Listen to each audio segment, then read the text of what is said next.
भाजप आमदाराच्या मुलाने भरधाव एसयूव्हीने 5 जणांना उडवल्याचा संतापजनक प्रकार समोर आला आहे। धक्कादायक म्हणजे हा प्रकार कॅमेऱ्यात कैद करणाऱ्यांनाही त्याने धमकावल्याचे बोलले जात आहे। प्रकरण चिघळल्यानंतर पोलिसांनी आरोपी आमदार पुत्राच्या विरोधात गुन्हा दाखल तपास सुरू केला आहे। मध्य प्रदेशमधील शिवपुरी जिल्ह्यात ही घटना घडली।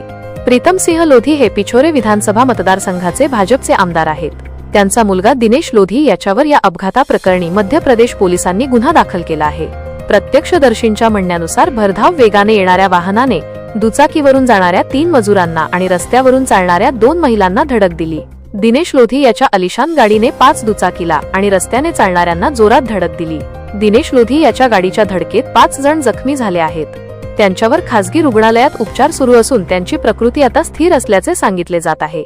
पोलिसांनी या प्रकरणी दिनेश लोधी यांच्यावर गुन्हा दाखल केला आहे। या प्रकरणाचे सीसीव्ही तपासण्यात येत आहे।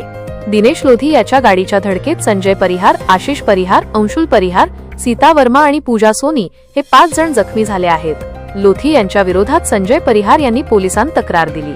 ते म्हणाले की आशिष आणि अंशुल सोबत ते कामासाठी दुचाकीवरून थांद्रा गावाकडे जात होते। त्यावेळी समोरून चालणाऱ्या 2 महिलांना आणि त्यांच्या मोटारसायकलला मागून येणाऱ्या अलिशान थारने जोराची धडक दिली। पोलिसांनी दिनेश लोधी याच्यावर विविध कलमांअंतर्गत गुन्हा दाखल केला आहे। एका वरिष्ठ पोलीस अधिकाऱ्याने सांगितले की आरोपीने चालवलेली गाडी आम्ही ताब्यात घेतली आहे। या प्रकरणात दिनेश लोधी यांना अद्याप अटक करण्यात आलेली नाही। तर भाजप आमदार प्रीतम सिंह लोधी यांनी पोलिसांना सांगितले की कायद्यापेक्षा कोणीही मोठा नाही आणि आरोपी त्यांचा स्वतःचा मुलगा असला तरी त्याच्यावर कठोर कारवाई झाली पाहिजे। एका आमदारासाठी जनता अधिक महत्त्वाची आहे। मला आशा आहे की पोलीस प्रशासन करेरा येथील पीडितांना न्याय देईल, असे आमदार लोधी म्हणाले।